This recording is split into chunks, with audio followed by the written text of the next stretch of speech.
Assalamualaikum warahmatullahi wabarakatuh. Bapak, Ibu, teman-teman semuanya, sahabat atau rekan MNCO, saya akan menceritakan satu kasus yang beberapa hari yang lalu saya mengalami dan memberikan satu advice kepada wajib pajak. Ceritanya ada wajib pajak yang sedang diperiksa. Kebetulan dia adalah perbankan, ya, perbankan. Ya. Nah, salah satu hasil temuannya adalah ada koreksi terkait pengakuan pendapatan provisi dan administrasi.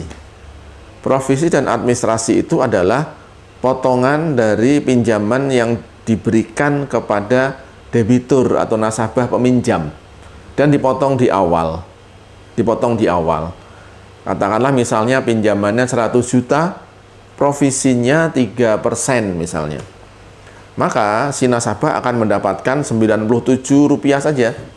Yang Rp3 ini akan diambil oleh si banknya. Sebagai apa? Sebagai pendapatan provisi. Ya. Nah, yang jadi masalah adalah perbankan ini mengakui pendapatan provisinya secara accrual basis. Di awal kali pengakuannya adalah bank di debit, ya, atau kas di debit. Kreditnya adalah pendapatan provisi diterima di muka. Ya. Karena diterima di muka, maka belum diakui sebagai pendapatan.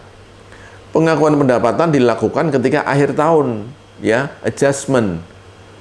Karena itu masa pinjamannya 3 tahun, maka si bank ini mengakui pendapatan provisinya 3 tahun. Tahun pertama, tahun kedua, tahun ketiga. Nah, yang jadi masalah adalah pemeriksa pajak mengatakan bahwa Anda nggak bisa begitu. Provisi ini harus diakui di muka. Kenapa? Karena Anda sudah menerima uangnya. Lalu ada kutipan pasal 4 ayat 1 Undang-Undang Pajak Penghasilan. Yang dimaksud penghasilan adalah setiap tambahan kemampuan ekonomis yang diterima atau diperoleh. Yang diterima atau diperoleh. Nah, dari dua kata ini kemudian disimpulkan bahwa pendapatan harus diakui kalau sudah diterima. Maka inilah dasar koreksinya. Anda sudah terima uangnya kan? Anda terima provisinya kan di awal? Maka akuilah pendapatan semuanya. Nah, wajib pajak ini mengalami kebingungan. Loh, kami diatur oleh OJK, itu harus accrual basis. Kami ada aturan standar akuntansi, harus accrual basis. Tapi tadi pajak mengatakan bahwa ya nggak bisa, akuntansi dan pajak itu aturannya kan beda-beda. Komersial sama fiskal. Ya. Nah, kemudian bagaimana kita menjawab ketika ada kasus seperti ini? Jawabannya adalah dasar hukumnya sama. Pasal 4 ayat 1 juga Undang-Undang Pajak Penghasilan.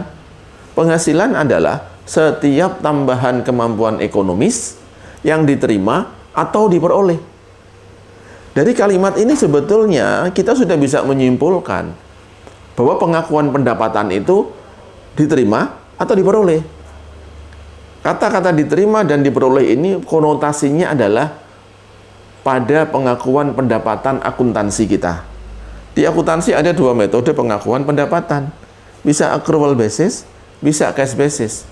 Ketika kalimatnya adalah diterima atau diperoleh, cash basis atau accrual basis, atau berarti apa? Kita boleh memilih, mau pakai accrual boleh, mau pakai cash basis juga boleh. Wajib pajak menggunakan accrual basis. Nah, dari pasal ini masih agak agak gray area, agak dispute. Maka kemudian jawaban kita adalah kita lari ke pasal 28 ayat 5, ya, Undang-Undang KUP. Ketentuan Umum Tata Cara Perpajakan. Dikatakan di sana, ya, pasal 28 ayat 5 bahwa wajib pajak boleh memilih stelsel pembukuan kita, pengakuan pendapatan kita, apakah cash basis atau accrual basis. Pasal 28 ayat 5 memberikan pilihan. Ya, ini menguatkan pasal 4 ayat 1 tadi. Bahwa itu adalah pilihan sebetulnya. Nah, ini pun juga masih ambigu katanya. Masih belum sepakat dengan pemeriksanya. Karena masih bisa memilih, ya. Kemudian yang berikutnya, kita buka pasal 28 ayat 7. Di penjelasannya. Kalau di isinya, batang tubuhnya tidak terlihat di situ. Tapi di penjelasannya, di ujung paragraf terakhir, pasal 28 ayat 7, insya Allah ya di situ, mengatakan bahwa selama kantor pajak, ya atau kalian begini, bahwa pengakuan pendapatan itu harus mengacu kepada standar akuntansi yang berlaku, kecuali peraturan pajak menentukan lain. Pengakuan pendapatan atau penggunaan metode harus ikut standar akuntansi keuangan yang berlaku, kecuali DJP atau Menteri Keuangan menetapkan lain.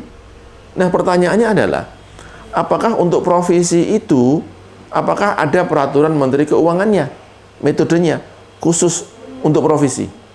Apakah ada Dirjen Pajak mengeluarkan peraturan? Ternyata tidak ada. Ketika tidak ada, maka pasal 28 ayat 7 mengatakan ketika aturan DJP tidak ada, maka yang berlaku adalah standar akuntansi keuangan yang berlaku. Yang berlaku apa? Kita tanya ke banknya, "Bang, Anda punya standar akuntansi nggak khusus?" "Oh, kami ada, Pak." Mereka punya pedoman akuntansi perbankan. Itu yang nyusun adalah OJK atau Bank Indonesia, Ikatan Akuntan Indonesia, dan para praktisi perbankan, asosiasi perbankan. Jadi standar itulah yang dipakai untuk keseluruhan perbankan untuk perlakuan pengakuan pendapatan provisi. Dan dikatakan di situ, metode pengakuan pendapatan provisi adalah accrual basis, mengikuti masa manfaat pinjamannya. Kalau pinjam setahun, langsung sekaligus diakui, silahkan. Kalau pinjamnya 5 tahun, maka pendapatan provisi itu harus diamortisasi, diakui pendapatannya selama 5 tahun. Harus sabar, diakui sampai 5 tahun. Ya. Oke, gitu kira-kira teman-teman semuanya. Ini kasus yang sedang kita alami, dan hari ini memang sedang kita ajukan ke keberatan. Nanti kalau berlanjut, ya kita akan ajukan ke banding.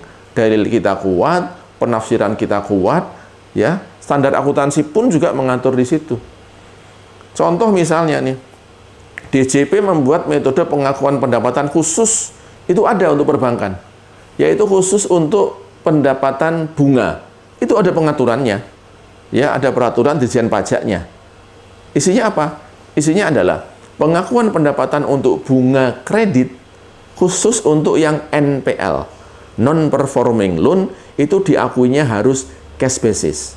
Tapi yang accrual basis, yang lancar ya, kredit lancar, ini harus accrual basis. Itu diatur.